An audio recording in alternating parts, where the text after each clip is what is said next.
Levántate en esta mañana y adora al gran Dios. Póstrate ante su presencia. Eleva tus manos y tu corazón al cielo y deja escuchar tu melodiosa voz delante del trono de poder, de gloria, de justicia, delante del trono de la gracia. Dios te bendiga grandemente en esta maravillosa y preciosa mañana. Estamos en el libro de Hechos de los Apóstoles, en el capítulo 11. Vamos a leer a partir del versículo 25. La palabra de Dios dice así. Después fue Bernabé a Tarso para buscar a Saulo, y hallándole, le trajo a Antioquía, y se congregaron allí todo un año con la iglesia, y enseñaron a mucha gente, y a los discípulos se les llamó cristianos por primera vez en Antioquía. En aquellos días unos profetas descendieron de Jerusalén a Antioquía, y levantándose uno de ellos, llamado Agabo, daba a entender por el Espíritu que vendía una gran hambre en toda la tierra habitada, la cual, lo cual sucedió en tiempos de Claudio. Entonces los discípulos, cada uno conforme a lo que tenía, determinaron enviar socorro a los hermanos que habitaban en Judea, lo cual en efecto hicieron, enviándolo a los ancianos por mano de Bernabé y de Saulo. Que Dios bendiga su santa y preciosa palabra en esta mañana. Bueno, un derrotero maravilloso comienza en esta historia. En esta lectura que le estoy haciendo, hay un, hay una historia misionera, hay una historia de trabajo en el reino tremendo de un tal Bernabé, hombre importante de la fe, conocedor en vida al parecer del mismo Jesús. Óigalo bien, pero no era apóstol, era simplemente un discípulo. Y Pablo, Saulo, aquel que de camino, cuando iba a perseguir a la iglesia o en el acto de persecución a la iglesia, Jesús se le interpone, se le manifiesta y le conoce, conoce al Jesús resucitado. ¿Sabe? Yo quiero decirle algo en esta mañana. Muchos quisieron y quisieran conocer al Jesús antes de ir a la cruz. Muchos de manera romántica les hubiese y les gustaría haber estado en los tiempos en que Jesús se paseó por Jerusalén y estar en el espectáculo de la muerte y crucifixión de Jesús.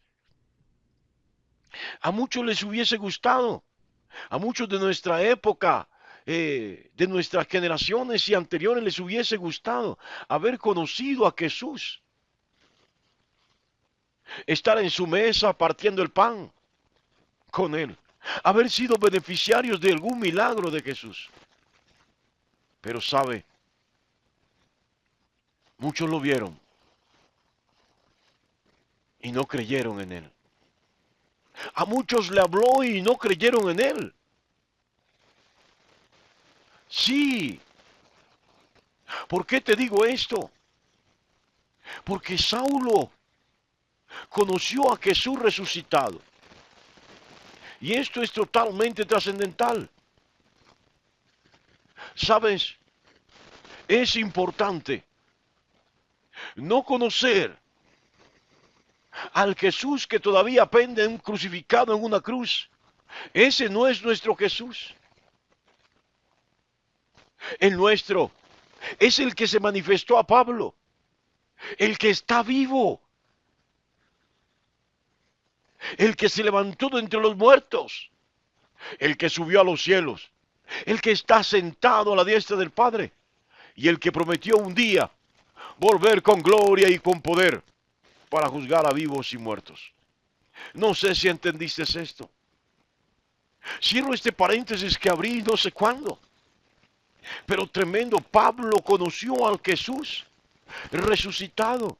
Y qué importante es conocer al Jesús resucitado, porque esto nos da unas convicciones y una fortaleza totalmente superior, nos coloca en una acción dinámica constante de pasión desbordante por Jesús y por su obra.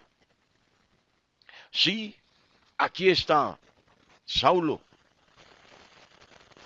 Saulo, digámoslo así, el nuevo convertido, entre comillas, y Bernabé, el tío de Juan Marcos. Sí, Bernabé, el autor del libro de los Hebreos, aquel que, sin ser apóstol de Jesús, conoció a Jesús. Óigalo bien, y le vio resucitado. Que era lo más importante, que es lo más importante. Y tremendo esto porque de Tarso salieron para Antioquía y estuvieron un año predicando el mensaje del reino. Estuvieron un año predicando el mensaje en Antioquía, el mensaje de la salvación.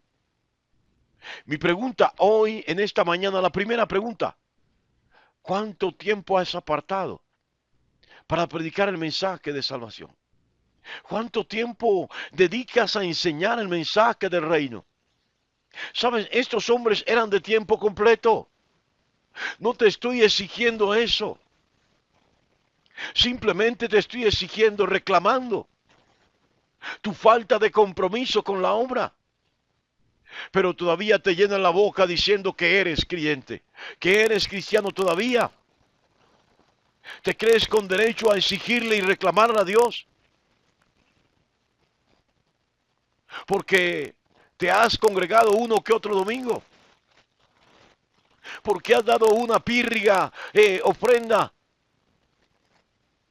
o un diezmo incompleto. ¿Te crees con derecho? Estos hombres se dedicaban de tiempo completo al mensaje, a la obra del reino. Óyelo bien. ¿Cuánto tiempo estás dedicando al día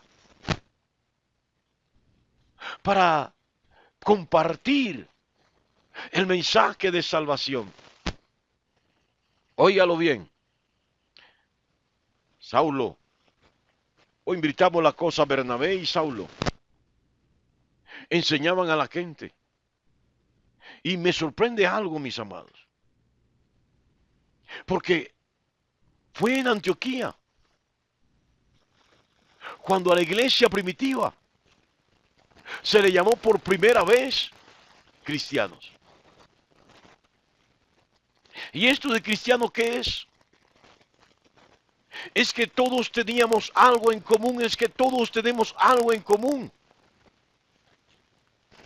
Y este algo tiene un nombre y se llama Cristo.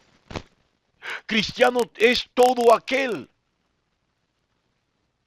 que tiene a Cristo en su corazón.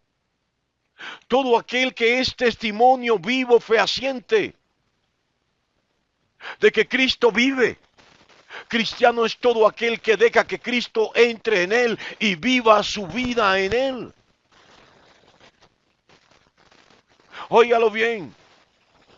Cristiano es todo aquel, como dice el apóstol Juan en su primera carta, capítulo 2, versículo 6, el que dice que cree en él debe andar como él anduvo. Cristiano es todo aquel que camina, que anda como anduvo con Jesús, como anduvo Jesús. Óigalo bien. Y antes, ¿cómo se les llamaba a estos que hoy se les dice cristianos? Antes se les llamaba los del camino, porque decían que seguían el camino del Señor. Jesús lo había dicho en Juan capítulo 14, versículo 6, yo soy el camino, la verdad y la vida, nadie viene al Padre sino por mí. Y los creyentes, los primeros seguidores de Jesús, los discípulos de Jesús, la iglesia primitiva, era llamada los del camino. Se les llamaba los nazarenos, se les llamaban los hermanos. Pero no crea que estas etiquetas eran exaltando el testimonio de fe, testimonio de vida, la santidad del pueblo. Claro que había testimonio, claro que había santidad en medio de la iglesia, sin duda alguna. Porque el pecado era cortado de raíz, era estirpado, de cuajo arrancado. Sí, mis amados, había santidad, pero se les llamaba así de manera burlesca, tal como aún en comunidades rurales, veredales, se burlan de aquellos que profesan a Cristo y se les reconoce como evangélicos, en otros sectores como protestantes. Todavía hay burla, ¿sabe? Recuerdo, recuerdo cuando empecé mis caminos en el Señor. Muchos se me burlaban. Y como misionero llegando a los pueblos miraba cómo los católicos que decían ser cristianos se burlaban de los evangélicos que también decían ser cristianos. La burla, la mofa para los seguidores de Cristo siempre ha existido. Óigalo bien, para los verdaderos seguidores de Cristo, la burla, la mofa, la ofensa y la humillación siempre ha existido.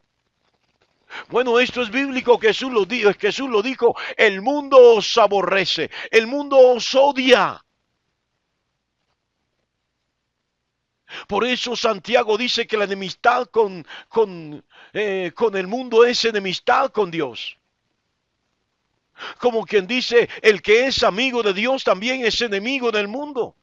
¿Por qué? Porque el mundo no le puede ver con agrado.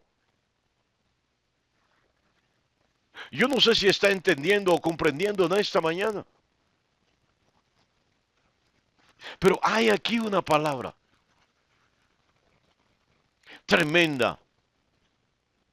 Y es que en la iglesia de Antioquía no solamente habían judíos conversos a la fe en Cristo.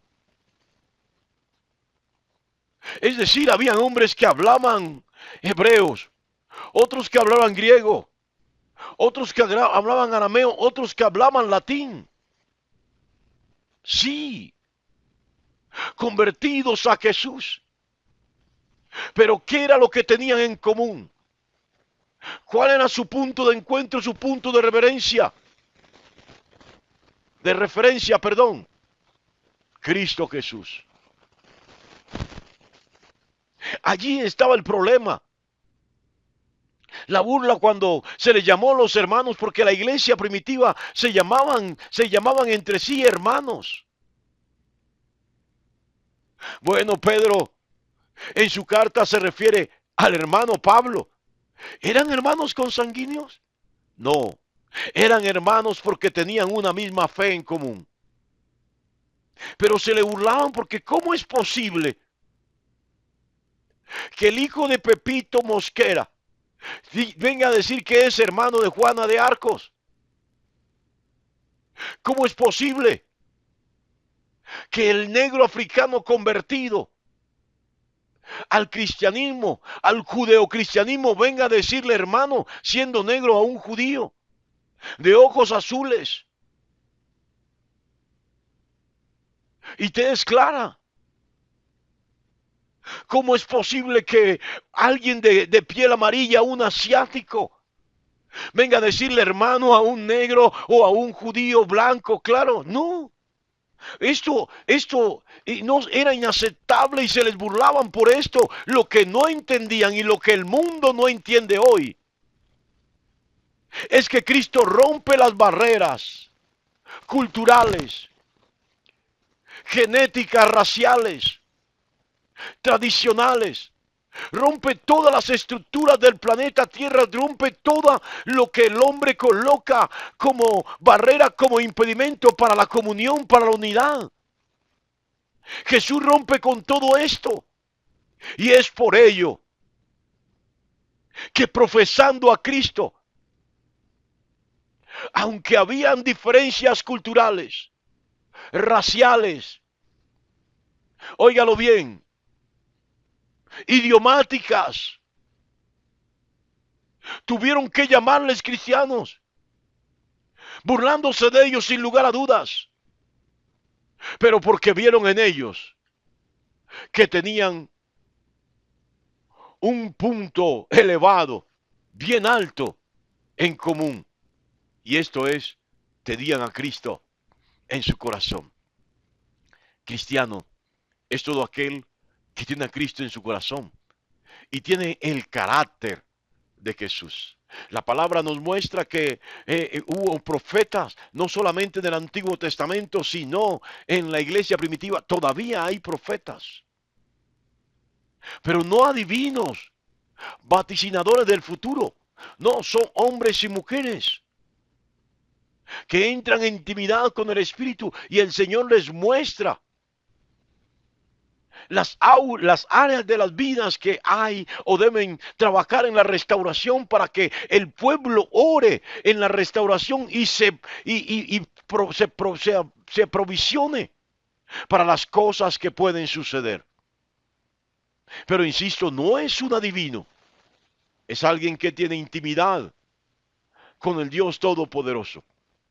Y descubrieron que vendría una gran hambruna hacia el año 52, 53, exactamente hacia el año 53. Llegó esta hambruna y los cristianos de Antioquía mostraron el verdadero carácter de Jesús. Tuvieron compasión de sus hermanos. ¿Sabe? La iglesia de Jerusalén, siendo la madre, no pensó nunca que una hija, que un hijo pudiera ser un instrumento valioso y útil en las manos de Dios para sustentarlos, para abrigarlos y para apoyarlos. La iglesia de Antioquía se esforzó muchísimo para apoyar a la iglesia de Jerusalén, que tuvo tremenda hambruna, tremenda situación de escasez.